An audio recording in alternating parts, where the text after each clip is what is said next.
Welcome to Somerset Showcase. Today we are here with Stephen Manchester, an author from Somerset, and normally I'm interviewing you about one of the many books that you've written, but today we're going to talk about a movie that's based on one of your books. Right. So can you tell me what the name of the movie is, and it was just released, and how people can see it? Yeah, so the Thursday Night Club was released 3 weeks ago, and it's streaming right now on a service called PureFlix. So Sony owns PureFlix, kind of like the Christian side of Netflix. So folks can, and they hate when I say this, but I'm going to say it's hometown, right? So it's a free trial. You can sign up for the free trial, check out the movie, and then cancel the trial if you want to do that, right? So so the movie is free if you want to check it out. That's always a good thing. Yeah, absolutely. So what's the movie about? So so 10 years ago I wrote the movie, George. My wife and I, Paula, rented a house in Martha's Vineyard for the week. So Saturday rental, we can't get the car over on Saturday it's booked, the ferry. So we can get the car over, the van over on Friday, which means somebody's going to be homeless, right? So I'd never let my wife sleep in a car, so I drive over, first ferry Friday morning, I'm excited. I got my notepads, my pens, it's going to be a full day of writing. I come into Oak Bluffs and I'm circling Ocean Park like a seagull. And at one point somebody pulls out, so I swoop in. Now we have 4-hour parking. So I get out with my backpack, I sit at the park bench, and I start writing this story called The Thursday Night Club. Now, it seemed even strange to me, the seagulls are screeching, kids are flying kites, it's like late July, and I'm writing the story about Christmas, right, which is kind of bizarre. But long story short, if it's not too late, I see this 14-year-old dressed in a police uniform, ends up being a cop, a summer cop. He's on a Segway, and he's marking the rear tires of all these vehicles. So he marks it with an orange grease pencil. He's going to come back in 4 hours. He marks the time. He's going to come back and ticket everybody. So I write for about 2 hours. I get up, take a little walk, go get a drink. I wipe off the orange marker. He comes back a couple hours later, he marks it with green, I wipe that off. So long story short, we ended up 4 markings before I finished the story, and I finished it in one setting. And I thought at that time, and I even called Paula and I said, I think I got this one right, because I had written it for my kids. And really the whole story is based on these 5 college kids. Well, they're kind of pranksters, they're in their senior year. The Thursday Night Club is them getting together every Thursday, have a potluck dinner, but they're college kids, so they're poor. At one point they suffer a tragedy where one of them ends up getting killed, right? So the remaining 4 decide, whoever commits the greatest deed by Christmas night wins the pot. And the pot is 4 quarters in a peanut jar. And the stuff they go off into the world and end up doing for people that could never pay it back is absolutely amazing.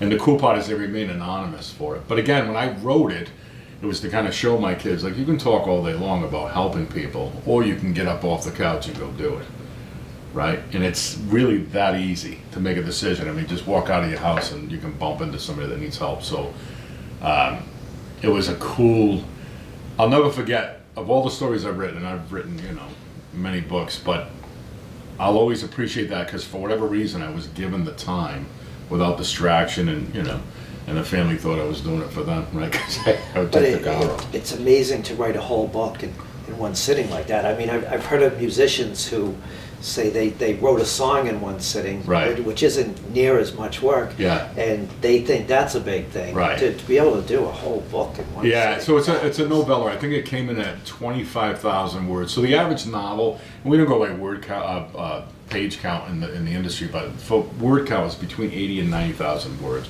So the novella came in at about 25,000, but over 14 hours, that's working, right? And I remember, every time I got up to go stretch my legs and grab something to eat, there was a little Mexican cantina, Sharky's, right? And the decision was, do I get 2 margaritas or 1, right? Because I want to keep my wits about me as I write this. So I kept it to 1, but I so much enjoyed doing it, and it felt like one of those stories that was pure. Even when I got done, you get into the editing process, but it seemed like one of those stories I was meant to tell. So then the story, before it turns into a movie, turns into a podcast. Yeah. So the book comes out, and it does well, right? It's a perennial release, so every year people buy the book and they read it, and the idea of the story was trying to keep the Christmas spirit year round, right? So there are 3 novellas. There's 3 different novellas within this book. The Tinfoil Manger, Christmas Wish, and then the Anchorman is the Thursday Night Club.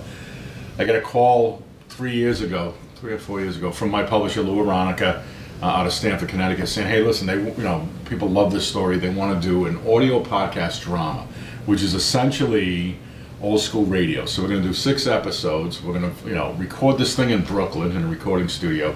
We're going to bring in Kathleen Turner, who plays the voice of an angel, and also sounds like she smoked a sheep, right? So it's like the perfect voice, right, for a non-traditional angel." And it did amazing. I mean, at the time, COVID was just, starting. So a lot of these young actors and actresses on Broadway were out of work. They weren't going to the theaters. So they were able to bring these people in. I mean, the girl that played Jasmine on Broadway is one of the voices in the podcast. So the thing gets released, again, perennial type deal where every year people can download it. What I loved about it is they ended up picking up advertisement, which paid for the entire project, so that people, listeners can download it for free, right? So whenever you can give something to somebody, I'd rather do that. And then we have a much bigger audience, right, to put it out to. Did well. 6 episodes, Apple, you can download it. Even today, you can download the Thursday Night Club for free at any of the streaming places. And then I thought that was it. I thought, wow, we did an audio podcast drama, which is huge, And so how did the movie come about? So last year, same guy calls me, Story Plant Entertainment wants to do the movie, the film. So what happens with this stuff is when you look at any type of story, there's a pie, right? So I own the whole pie when I write the story. And then audio podcast drama, I sign a contract. I basically sign away the rights to the audio podcast drama. So the production team or company owns the rights to that. Now I'm going to sign a contract saying that I no longer own the rights to the film. I'm going to, for this price, and we negotiate the whole thing, this is what we're going to do. So I end up signing the contract. The budget was started off at $1.2 million, which seems like a lot of money, but for a film, it's not for a movie. No, not for a movie. But you think today, like especially a Christmas-based movie like Lifetime TV, all these different movies that are streaming year-round. I mean, they used to start around October, right after Halloween, and then they'd run right through Christmas. Now they're going, nonstop. Yeah, the Hallmark movies. Yeah, it's crazy. It's crazy, and people love them, right? So I figured, you know what, let's give this thing a whirl. So I signed the contract. They ended up filming it in New Milford, Connecticut. Filming was through February and March of this year. We ended up bringing in Gloria Gaynor, the old disco queen. When she left disco in the late 70s, early 80s, she ended up becoming a Grammy Award-winning gospel singer. She has an enormous following. So she came in, she played the doctor in the film. I brought Bella, my daughter, down to New Milford, Connecticut, which is a little bit of a ride. And we get on set, and what I loved about it is, when you write, you're kind of an anonymous. I'm anonymous, right? I show up in a room. People really, for the most part, don't know. Even people who have read my stuff may not know who I am, right? If you've seen the picture on the back of the book or whatever, but it's kind of cool. So I walk into hair and makeup with Bella, and Bella's supposed to be in the movie. I don't care whether I am or I'm not, but as we sat down, the 2 primary actresses are in the chair getting their hair done. So they're running lines back and forth. At one point, one of them forgets one of the lines. So I turn to Bella and I whisper the line.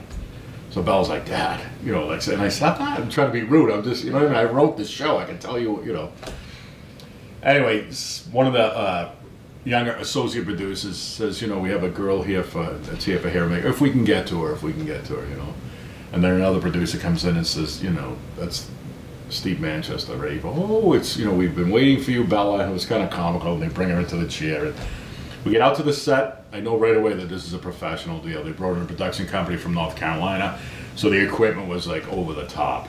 And they were supposed to shoot 2 scenes that day. We walk in, and it was in a private school, which they were using as a college campus. And we walk in, and I'm introduced to the director and all these. So first room for the executive producers, the director, and the writers. Second room, primary characters, actresses, actors. Third room, secondary, and then the 4th room is for the extras. So I'm told to go into the first room. My daughter goes into the 4th room. So I tell them I'm going into the 4th room. I'm not here to hang out with anybody except for my kid. I'm here to share the day with her. So I go into the fourth room and I'm sitting with the extras, and they had those small desks, you know, with the, you know, that I used to be able to fit in, where they have the, you know, the desktop here and you kind of slide into it. And I remember the best part of it is they had Doritos, right? They had actually Doritos in the room. So I'm sitting there, I'm eating Doritos, and I'm doing one of these, and there's an old timer to my right, and he starts squawking, right? So I said, what's going on? Yeah, we showed up early. He said, you know, they picked my wife, and they never picked me, and I've been here for hours. I said, well, that's the nature of the business. Director walks into the room, looks, I want that face, that person, and then you get pulled for a scene, or you don't, right? So he's still squawking. I asked my Bella, I said, you know, can you see if there's any more Doritos? Like, I'm out, you know what I mean? So she ends up leaving the room. This guy starts complaining. I'm not even sure I like this story. So I said, well, I'll be honest with you, from what I've seen, I don't care for it either. And now He's telling the writer that. he really starts complaining about it. So I start feeding into it. His wife leaves the first scene. They had broken down, and she walks in, and then she's like, whatever his name was, and I forget the gentleman's name, but she says, stop, like, be quiet. And then she introduces me to it, and the guy was like, oh my God. So I left the room, I went to see the director, and I said, make sure he gets into the film. It's important, because I was kind of like just having fun with him, you know. So he did, but it was amazing to be on set and to see, you know, it may be like a 15-second scene that takes them, you know, an hour to set up, and they run it like 12 times. And then they break it down, they set up for another one. So I much prefer being at my desk writing than being on a set and seeing all that, you know, all that madness. But it was nice, it was really nice to be able to share that with Bella. And both of you got in a scene. I know you just see your back and part of it. But yeah, they couldn't fit my head because the camera wasn't big enough, the lens. But what happened is, I'm supposed to walk through a quad, and they put a jacket on me, right? So it looks like Chris Farley. It's just kind of a smaller jacket. And I'm walking through the quad, and I'm holding on to a briefcase. And I'm playing this college professor. No lines, which is, you know, I'm perfectly cast for that. And I walk through, and I get to the bottom, and another really cool scene. So I get to the bottom of the quad, and who's sitting at a table is Bella with two other extras. And I stand there, and I start talking. But at one point, they stopped the scene, and they called me over, and they're like, can you please just, you know, make a beeline? And, you know, it was funny. They gave me instruction on what to do. And I didn't realize there was, you know, instruction with walking. But Bella ends up playing in two different scenes in the movie. You can see her, she appears.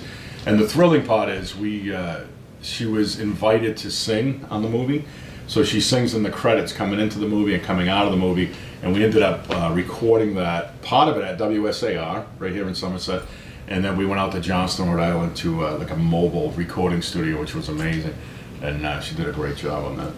Well, I mean, she knows what she's doing. She played lead parts for like the past 4 years at Case. Yeah, she's been at it for a long time. So she's at NYU right now in musical theater, and we'll see, you know, she's kind of feeling that out to see if that's what she wants to do for her future. I know she has other interests as well, so we support her, we don't push her, but I love being able to share, because my passion is writing, so if I can connect that with what it is that she loves, that's the joy for me. I think I told you I wanted to be Somerset's first movie star. You do. Yeah, we're going to try to make that happen, George. We need to come up with some money where everybody in this room can produce a film, right? And control the whole thing. That would be nice. So then the movie comes out, obviously, and what was it like to see your work in a movie? It was surprising. In fact, if I'm being honest, it was shocking, because the opening scene was a significant departure from what I'd written, right? The essence of the movie is the same, the characters are the same, but what happens is when you write a script, I'm writing this, right? And there's no budget in my head, I'm just writing, right? I picture this and I see that. And then you bring it on set, and what happens is the production team gets together and says, we really can't film this because it would cost $40,000. What we're going to do is we're going to earmark $7,000 for the scene, so let's shrink it up. But that also changes dialogue, right? So the majority, 90% of the script is dialogue. When you start changing dialogue, what happens is when I write, I'm planting seeds in the beginning that come to fruition in the end. When you start pulling seeds out of the ground, it changes it, right? So if I'm being honest, George, I had to watch it 4 or 5 times before I got to a place where I'm like, okay, I see where they were going with it. They kind of went in a different direction. I wrote a very commercial story that has a faith base, you know, kind of an undertone to it. They took it and turned it a little bit for the Christian audience, which I'm not opposed to, but you know, they changed a little bit of that so that right now the movie's in, you know, the Midwest, it's in the Bible Belt, and it's in these major churches that they're looking at, along with a workbook that goes with it.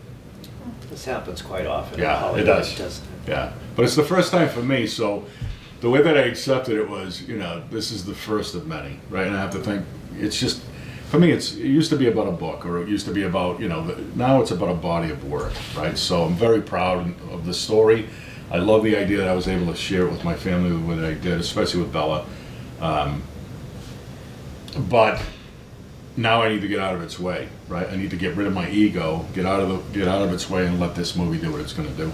Now, it's only been out for 3 weeks. Yeah. And it's already won a big award. Yeah, it won the Los Angeles Film Awards 2022. So we were up for Best Picture. I am very, very happy to announce that we lost to Mr. Ben Affleck. If you're going to lose to somebody, it's either Matt Damon or Ben, right? So we lost to Affleck. He ended up getting the Best Picture, and we got the Best Inspirational Film, which is amazing. And they've also, I guess the film's also up for an award in Rome for Prisma Film Awards, which is pretty cool. So given that I'm from Somerset, Rome seems like, you know. Yeah, Ben Affleck's having a good year. He really is. He got back together with J-Lo. He's right. How he wins this award. Yeah, what do you know? When I talk to him, I'm going to let him know.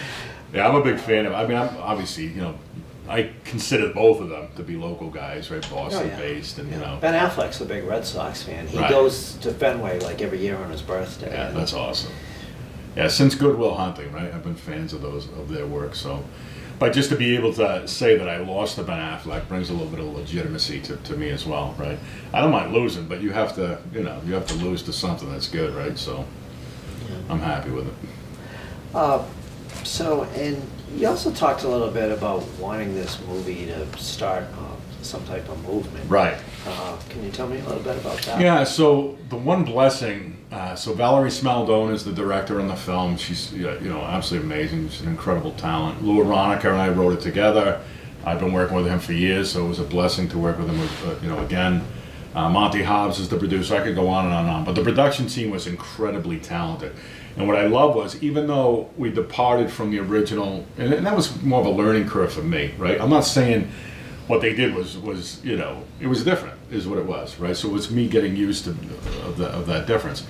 The one thing that I really appreciate is everybody has the same intentions, right? So the movie is about, you know, when people talk about paying it forward, I'm not talking about buying a coffee, you know, for the guy behind you at Dunkin' Donuts, which is a nice gesture, but I'm talking about, within the movie, you have one character who donates bone marrow and saves a little girl from dying from leukemia, right? So within the movie, Be the Match, which is the National Organization for Bone Marrow, ends up adopting the movie. They bring in a guy by the name of Michael Mushaw, who is a, you know, bona fide hero, and he donated bone marrow and saved a little girl, so he's actually in the film representing Be the Match. We had another character who comes from, you know, very, very humble means, and he starts this scholarship for kids that don't have money, right, to you know, kind of a hand up and not a handout. We had two other characters in the film where they create this organization where they can reunite estranged fathers with their children, because that was, you know, the thing that he bore for the pain in his life. So every character within the film has this problem, and then my grandfather, and this is from the original story, had a famous saying, right? So if you dig somebody out of their troubles, you'll always find a place to bury your own. So stop worrying about yourself, stop complaining, go out, do something for somebody else. You'll forget about your own stuff, right? And then, you know, you kind of clear out that way.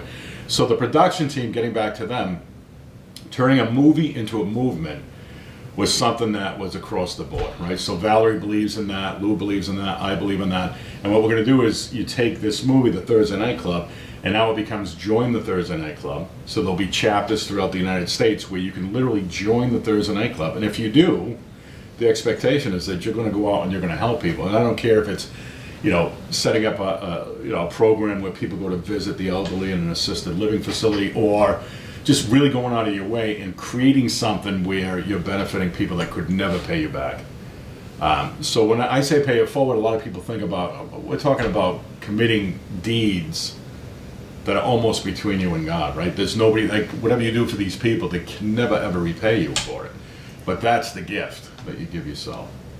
Sounds like a good message for this time of year. It is. Although we should practice it all. Yeah, and that's the hope, right? That it be, you know, the Christmas spirit. And when I wrote the Thursday Night Club, I think, you know, in the middle of July, again, it's hot out, right? And I'm sitting there, I'm thinking, I don't know why I'm right, but it was me. I love Christmas, and the reason I love Christmas is because of the Christmas spirit. People are kind to each other. So why does that have to change, right, when you get into January, February? And I'm not trying to be hokey about it, but truthfully, I mean, if you have that giving in you, why does it end after Christmas, you know? And what I wanted to do is base the story on a demographic that needs to hear that more than anybody, which is younger people, right? So we're talking late teens into their mid-20s, where for once, just once, don't think about yourself, think about somebody else, and see what that does for you. Right, because it's, again, it's not just you giving that gift; it's you actually receiving something profound from it. So, and you're hoping to do a local screening of this at some point. yeah, Paul and I are talking about it. It was tough when this thing dropped. We had Thanksgiving, we had Christmas coming up, and I really try to be cognizant of everybody's schedules and their times and whatnot. But we're talking with Neil Geronimo out of the Case, you know, Theater Company, which is Bella's alum, right? So. Of doing a fundraiser where I charge $5 and we open it up to the public, and you come in and you're able to view the movie with your family. I'll get up and do a Q&A. I'll talk about some of the stuff we talked about here, and I love Q&A because it opens up. People ask the craziest questions, and I normally have the craziest answers, so it's a lot of fun. But what I like to do is sometime in January we're going to set it up, and I'll publicize it on social media. We'll get it out into the world, and hopefully we can draw a crowd, and every penny raised will go to the Joseph Case Theater Company. Maybe you could start a Thursday Night Club chapter there. Exactly. That could be the first one. Yeah, I love that idea, George. Yeah, that's a great idea. You're gonna see a sign, and that sign is gonna point you towards doing something that makes a real difference. Dear Lord, we need to have a little talk. I'm terrified, and I could really use a hand here. We have a mission in this world. That mission is to be kind to others. I put myself on a bone marrow donation list, and they want to talk to me about a possible match. You're gonna see a sign. The good Lord, He's always giving us signs of His love. And that sign is gonna point you towards doing something that makes a real difference. The question is, are you open to it? I think we have a mission. Come together to do something incredible. I've decided that I would like to establish a college scholarship. You're the answer to our prayers. You saved her life. Your prayers would be appreciated. We have a mission in this world. That mission is to be kind to others. So, what's next for you? I mean, I know you're always doing things. But yeah, so I'm wrapping up a project that I started earlier this year. I flew to Mobile, Alabama. I was commissioned to write a book with a gentleman, Jerry Lathan, who's a very affluent businessman, very successful businessman in the South. And he wanted to write a book on St. Peter, on Simon Peter. So we're finishing up an historical biographical novel. So picture, you know, this novel, 3.5 years of Christ's ministry through the eyes of St. Peter. And I've already received a lot of flack from that because people have these real strong religious beliefs. I am also a man of faith, so my big thing with him was, you know, the research is going to be mind-numbing. Like I've spent months looking at antiquated maps and, you know, studying the gospel, right? And if it came from Jesus' mouth and it's in the Bible, then we're not going to change a word of it, right? What I'm talking about here is St. Peter, who I didn't realize in the beginning, Peter's brother was Andrew. Peter's best friend was John. James is John's best brother. So the four of them grew up together in a fishing village. So there's your fellowship, and that's how the book starts. And then when they meet Jesus, obviously everything changes. So they go from fishermen to, you know, followers who end up becoming apostles, and, you know, they start the early Christian church. So research is unbelievable. I've already been criticized heavily because, you know, I'm taking something that's biblical and we're doing a fictional spin to it, but it's not the gospel, not touching the gospel. It's almost like saying, you know, Leonardo da Vinci paints, and I know there's a tough comparison, so I'm not trying to compare myself to da Vinci, but he paints the Last Supper. And I'm doing research and I realize this, almost every detail in that painting is incorrect. They did not sit. They lean, you know, they were basically on the floor. It was not a linear table. It was broken into a third. I can tell you exactly where they sat. I can tell you what they ate. You know what I mean? Like, so what's funny is I'll ask people was, you know, was Da Vinci in the room, right? When Christ broke bread during the Last Supper, and it's art, right? So the two words that I always use is just imagine. So if Jesus said something to you and you and I are apostles and we grew up together, you're my brother, would you not turn to me and say, what did he just say? Like, I don't even understand what he's trying to, you know what I mean? So it was one of those type of deals. So it's been really, really intense for the last 6 months. What else we got? Next year, we're going to do a book on the early NFL. So I'll be in Pittsburgh and Canton, Ohio, working with a guy by the name of Greg Fissery, whose great-grandfather helped to start the entire league. So I'm going to write a fictional piece on that, so we'll do a novel. But picture Field of Dreams for the NFL, so I'm really excited about that. We're talking about, you know, leather helmets and making $3 a week, so it'll be fun to see where that first, you know, where that started and how we get all the way to the GOAT, right? Yeah. Down in Tampa. So, so that's very, very different from the St. Peter book, but it's writing. So writing is writing, and what I've loved about the last two projects is normally when I write a novel, you know, I'm 8 years old in my head, right, with a bigger vocabulary and more life experience, but I believe everything that I write. What's happening with these two novels is I have to do a ton of research so that I can become knowledgeable enough to actually write about it. And it's been a lot of work, but it's been a joy to do it. And you know I have to ask this question, but is there going to be another sequel in your series of books related to the 80s? Oh, so yeah, I write Bread Bags and Bullies. My dad passed away 4 years ago, and I remember walking out of the ICU at Charlton Memorial Hospital thinking, I need a way to thank him for everything that he's given to me, right? And because I love the 80s, what I did is I wrote Bread Bags and Bullies, and I based the whole thing in 1984, and I stick them in a house during a major snowstorm, so they're torturing their parents, these three maniac brothers. What was cool is I've never written a sequel in 30 years, but I decided that the book needs more real estate, so we end up doing Lawn Darts and Lemonade. I bring it to the summer of 1984, and then I kick these three maniacs out of the house. But Lincoln Park, Horseneck Beach, cruising the Ave all the way down to China Royal and Fall River, the whole thing, like a lot of that nostalgia that took place in the 80s. So I will say this, the series has done very well. I don't think we're done, because we have Cockroach and Fish Stick and Herbie, and you know what I mean? And it's so much fun writing them, and it's, you know, again, the average book, 6 to 9 months to write. With the 80s books, 4 to 5 months, you know, but I have to watch the Dukes of Hazzard again, and I got to listen to, you know what I mean, all the stuff that you listen to on the cruises, right? Like it's amazing, all these one-hit wonders. But in 1984, for your listeners or your audience, if you look at the movies, just the movies alone that were released in 1984, it was an amazing year. I mean, they just had the 40th anniversary of the Thriller video. Right. That makes me feel old. Yeah, but, really old. We may end up doing it. Maybe we'll do the dance before the show's over today. Yeah. Or not. Or maybe not. Yeah, but the 80s, I love the 80s stuff. And probably not this year, but I'm thinking sometime in the near future I'd like to do another one. We got to get George in that book with Larry Bird. Well, thanks for coming in. Thank you, George. And thanks for tuning in to Somerset Showcase. Take a look at Steve Manchester, the movie that's based on Steve Manchester's book, The Thursday Night Club, and look up all the books he's published. There's just so many different topics, and I'm sure you'll find one you like. We will see you next time.